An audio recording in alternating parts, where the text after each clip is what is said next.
আসসালামু আলাইকুম। আমন্ত্রণ সবাইকে সিলেট স্টুডিও থেকে চ্যানেল এস সিলেট নিউজে। আপনাদের সঙ্গে আছি আমি রোহেনা সুলতানা। শুরুতেই জানিয়ে দিচ্ছি প্রধান শিরোনাম। মিয়ানমার সরকার অসুর সরকার। দুর্গাপূজায় যেভাবে অসুর বধ হয় সেভাবে এই সময়ের অসুররাও বধ হবে। সিলেটে পূজা মণ্ডপ পরিদর্শনকালে বললেন অর্থমন্ত্রী। রোহিঙ্গাদের সাহায্যে এগিয়ে এসেছে স্থানীয় স্কাউট দল। সরকারের পাশাপাশি প্রতিদিনই ছুটে আসছে বিভিন্ন চ্যারিটি সংগঠন। মানবিক এই দায়িত্ব পালন করতে পেরে আনন্দিত তারা। প্রধানমন্ত্রীর জন্মদিন উপলক্ষে শ্রীমঙ্গলে ব্যতিক্রমী আলোকচিত্র প্রদর্শন। আল মোস্তফা ট্রাস্টের উদ্যোগে ও যুক্তরাজ্য প্রবাসী মোহাম্মদ সাইদুল ইসলামের অর্থায়নে বিয়ানীবাজারে ফ্রি চক্ষু সেবা ক্যাম্প সম্পন্ন। এবং অপহরণের দুদিন পর শ্রীমঙ্গলের কাকিয়াছড়া চা বাগান এলাকা থেকে জামালপুর সরিষাবাড়ির মেয়র রুকনুজ্জামানকে অক্ষত অবস্থায় উদ্ধার। শুনছিলেন শিরোনাম, এবারে পুরো খবর। মায়ানমার সরকারকে অসুর সরকার বলে আখ্যায়িত করেছেন অর্থমন্ত্রী আবুল মাল আব্দুল মুহিত। রোহিঙ্গা নিয়ে কোনো সংকট নেই উল্লেখ করে মন্ত্রী বলেন, মায়ানমারের দুর্বৃত্ত সরকার তাদের লোকজনকে পিটিয়ে আমাদের দেশে পাঠিয়ে দিয়েছে। তারা অনেক লোককে হত্যাও করেছে। দুর্গাপূজায় যেভাবে অসুর বধ হয় সেভাবে এই সময়ের অসুররাও বধ হবে বলেও মন্তব্য করেন তিনি। বৃহস্পতিবার সিলেট নগরীর মালনীছড়া চা বাগান পূজা মণ্ডপ পরিদর্শন শেষে সাংবাদিকদের তিনি একথা বলেন। এর আগে অর্থমন্ত্রী পূজা মণ্ডপ পরিদর্শন ও চা শ্রমিকদের মাঝে বস্ত্র বিতরণ করেন। এ সময় তিনি সন্ত্রাস ও জঙ্গিবাদকেও অসুর বলে উল্লেখ করেন। এ সময় অসুর দমনে কাজ চলছে বলেও মন্তব্য করেন তিনি। তার সাথে ছিলেন সিলেট সদর উপজেলা পরিষদের চেয়ারম্যান আশফাক আহমদ, আওয়ামী লীগ নেতা সুজাত আলী রফিক, বিজিত চৌধুরী। ওখানকার দুর্বৃত্ত সামাজিক সরকার তাদের দেশের লোককে পিটিয়ে আমাদের দেশে পাঠিয়ে দিয়েছে, অনেক হত্যাও করেছে। তবে আমি যে বললাম, দুর্গাপূজা এখানে উপস্থিত, অসুরের নিধন হবে, ওই অসুরও নিধন হবে। ২-৩টি পরিবারকে একীভূত করে ফেলেছে মায়ানমারের বর্বর নির্যাতন। অধিকাংশ পরিবারের পুরুষ সদস্যকে হত্যা করে ফেলায় অনেকেই নির্ভরশীল হয়ে পড়েছেন একজনের উপর। এদিকে স্থানীয় একদল স্কাউট সদস্য ভলেন্টিয়ারের দায়িত্ব পালন করে স্থাপন করেছেন অনন্য দৃষ্টান্ত। মানবিক এই দায়িত্ব পালন করতে পেরে আনন্দিত তারা। খাবার সংকট থাকবেই, তবুও সংকট লাঘবে সরকারের পাশাপাশি প্রতিদিনই ছুটে আসছে বিভিন্ন চ্যারিটি সংগঠন। কক্সবাজার থেকে আরও জানাচ্ছেন চিফ রিপোর্টার মোহাম্মদ জুবায়ের, ক্যামেরায় ছিলেন লিটন চৌধুরী। মায়ানমারের বর্বরতা কোনো কোনো পরিবারের জীবনকে কঠিন থেকে কঠিনতর করে ফেলেছে। এই একটি পরিবার আসলে ছিল 2 বা 3টি পরিবার, কিন্তু এখন একজনের উপর 3 পরিবারের দায়িত্ব পড়েছে। সুরত আলম তিনি রাখাইন স্টেটের ফকিরাবাদ গ্রামে থাকতেন এবং এখানে প্রায় 19 জনকে নিয়ে আশ্রয় নিয়েছেন। যদিও দুটি পরিবার প্রায় এক পরিবারের মতোই, কারণ তার ভাইয়ের আরও 4টা সন্তান, ভাই এবং ভাইয়ের বউকে হত্যা করা হয়েছে এবং ওনার শাশুড়ি এসেছেন, তার শাশুড়ির শ্বশুর সাহেবকেও হত্যা করা হয়েছে। ভাইয়ের বউকে হত্যা করায় ভাইয়ের 4 সন্তান, শ্বশুরকে হত্যা করায় শ্বশুরের পরিবার, সবাইকে নিয়ে বেঁচে থাকার জন্য লড়াই করতে হচ্ছে। ভাইয়ের হাড়ি ফেলাইয়ে ভাই আলসাজ করতেছে। আয় ফারার গ্রামের মা মাস্টারি প্রাইভেট ডাইতাম। আমার মারে বুড়া দিন আমার গানের বাড়ি মাঝে আমারই হাড়ি ফেললে, আব্বারই হাড়ি ফেললে। মেরে ফেলেছে, কেটে ফেলেছে, পুড়িয়ে ফেলা হয়েছে, এই একটি কথা প্রায় সবার মুখে। কারণ প্রায় সব পরিবারেই আছে এক একটি নির্মম কাহিনী।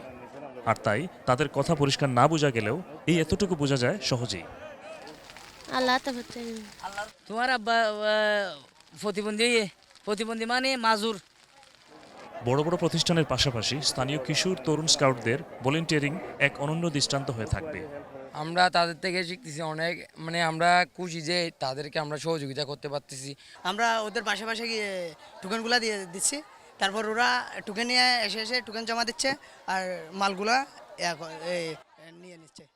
দরজায় গিয়ে ওদের কন্ডিশনটা দেখে ওদেরকে কার্ড বিতরণ করছে, যে খুব সুন্দরভাবে ওরা নিচ্ছে।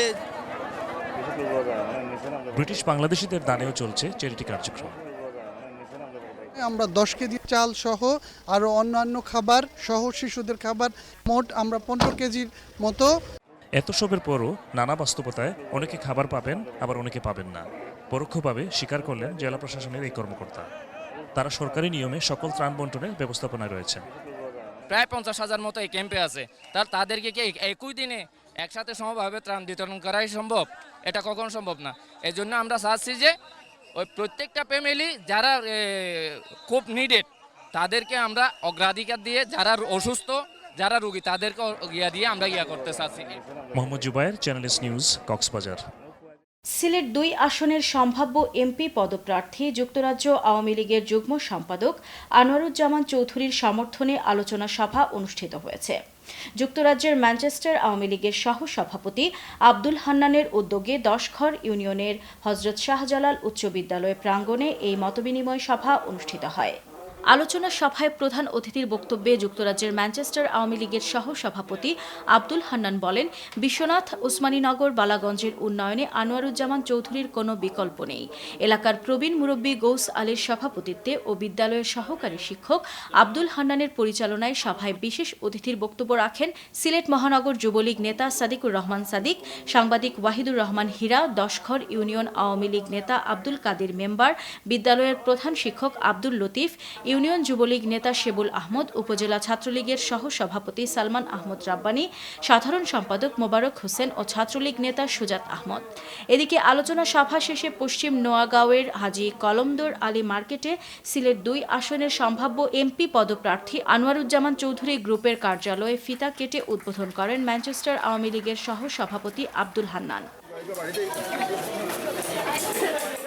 সুনামগঞ্জের জগন্নাথপুর উপজেলার কলকলিয়া ইউনিয়নের শ্রীধর পাশা গ্রামের দুই পক্ষের রক্তক্ষয়ী সংঘর্ষের ঘটনায় পেটে গুলিবিদ্ধ আহত যুবক নূর আলী মারা গেছেন।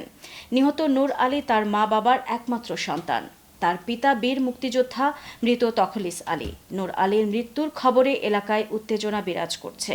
উল্লেখ্য, গত 16 সেপ্টেম্বর এলাকায় আধিপত্য বিস্তার ও মাদ্রাসার জমি নিলামকে কেন্দ্র করে শ্রীধর পাশা গ্রামের আব্দুল মালিক ও জাবেদ আলম কুরেশির পক্ষের লোকদের মধ্যে প্রায় 2 ঘণ্টা ব্যাপী রক্তক্ষয়ী সংঘর্ষের ঘটনা ঘটে। এতে নূর আলী সহ 39 জন গুলিবিদ্ধ সহ 70 জন লোক আহত হন। গুলিবিদ্ধ গুরুতর আহত 39 জনকে Sylhet MAG Osmani medical college হাসপাতালে ভর্তি করা হয়। বৃহস্পতিবার মধ্যরাতে সিলেট ওসমানী মেডিকেল কলেজ হাসপাতালে চিকিৎসাধীন অবস্থায় গুলিবিদ্ধ নূর আলীর মৃত্যু ঘটে।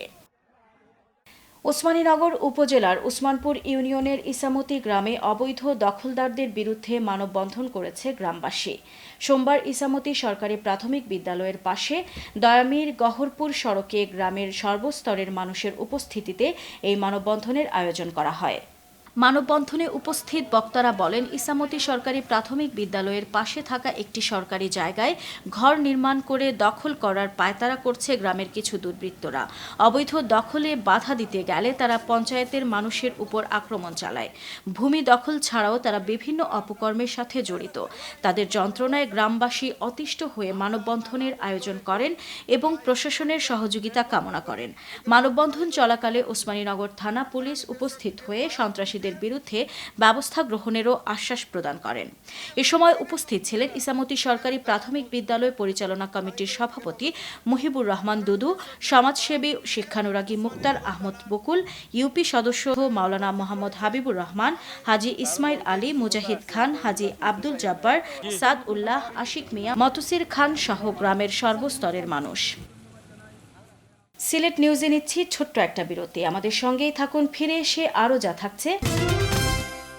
প্রধানমন্ত্রীর জন্মদিন উপলক্ষে শ্রীমঙ্গলে ব্যতিক্রমী আলোকচিত্র প্রদর্শন। আল মোস্তফা ট্রাস্টের উদ্যোগে ও যুক্তরাজ্য প্রবাসী মোহাম্মদ সাইদুল ইসলামের অর্থায়নে বিয়ানীবাজারে ফ্রি চক্ষু সেবা ক্যাম্প সম্পন্ন।